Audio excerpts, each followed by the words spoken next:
कार्तिकी एकादशीची शासकीय महापूजा आज राज्याचे उपमुख्यमंत्री एकनाथ शिंदे यांच्या शुभ हस्ते संपन्न झाली। यावेळी प्रथमच जिल्हा परिषद शाळेतील विद्यार्थ्यांना उपमुख्यमंत्री एकनाथ शिंदे यांच्यासोबत महापूजा करण्याची संधी मिळाली आहे। कार्तिकी एकादशी निमित्त मंदिरात आकर्षक फुलांची सजावट, राज्याच्या कानाकोपऱ्यातून मोठ्या संख्येने भाविक विठुरायाच्या दर्शनासाठी पंढरपूरमध्ये दाखल झालेत।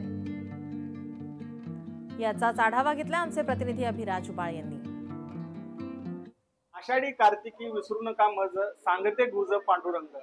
आज आषाढी एकादशीच्या सोहळ्यानंतर कार्तिकी एकादशीच्या सोहळ्याची आज शासकीय महापूजा राज्याचे उपमुख्यमंत्री एकनाथ शिंदे यांनी सपत्नीक केलेली आहे आणि त्यांच्या बरोबर मानाचे वारकरी म्हणून नांदेड जिल्ह्यातील पोटा गावातील रामराव वालेगावकर व त्यांच्या पत्नी सुशीलाबाई वालेगावकर यांना संधी मिळालेली आहे मानाचे वारकरी म्हणून। तर यंदा पहिल्यांदाच जिल्हा परिषद शाळेतील विद्यार्थ्यांना देखील यावेळी संधी देण्यात आली होती।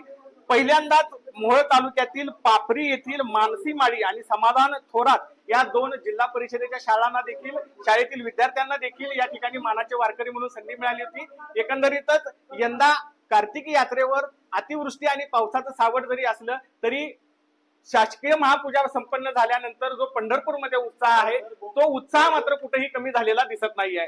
अभिराज उबाळे, लोकशाही मराठी, पंढरपूर। लोकशाही मराठी ऐका, पहा, जागरूक रहा।